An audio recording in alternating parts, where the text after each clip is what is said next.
Hey there, Jay here. Welcome to A11y Snapshots, where we talk about digital accessibility and making the online world a better place for everyone. Today's episode is all about your errors. Well, maybe not your errors, but the errors on your website. As website developers, we are taught to handle errors gracefully. But what happens when a visitor to your site tries to enter information that isn't valid? We need to make sure they understand what went wrong.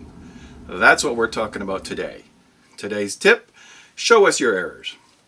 We're back in the office today because we're writing a little code to demonstrate an important issue, form errors. This is sort of an extension of the previous A11y Snapshots episode, but don't worry, you don't need to have seen that one to follow this one. What I'm showing here is a simple form I wrote. A couple of these fields are required.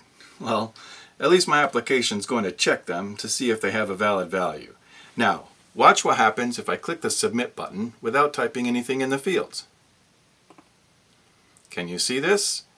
If a visitor can't perceive red, or if they have low vision, they wouldn't know what to do. All they would know is they clicked on a button and nothing happened. Instead, we can add an asterisk. Watch this. Simple fix, major difference. Now when I test again, notice something else. We get a built-in accessibility message that says, please fill out this field. That alone helps users understand what went wrong. And while we're here, let's talk about contrast. The text and background need to have enough contrast. 4.5 to 1 is a standard ratio, 3 to 1 for larger text. And what does that mean? Well, there are free tools to calculate the ratio for you. You just need to be aware and check it. Now, you see this contact information header? Looks readable, right? It's not compliant. If I right-click on it and open DevTools, I can inspect the color swatch. Chrome even shows me the current ratio. And the drop-down shows me the standards for AA and AAA compliance. Now, because this is large text, the AA ratio drops to 3.0 to 1.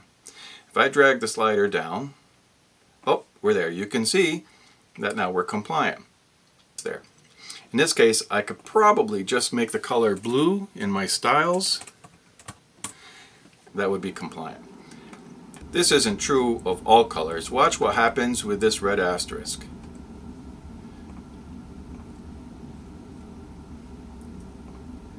On its own, just plain red doesn't meet the contrast requirements.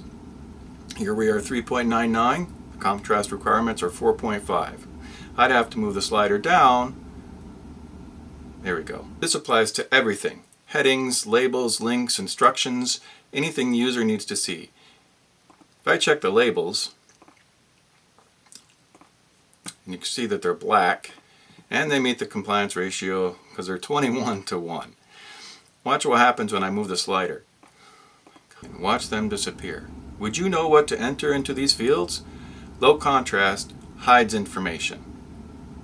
Errors happen, but when we make them visible, we all know what to do. And that's A11y, and that's all.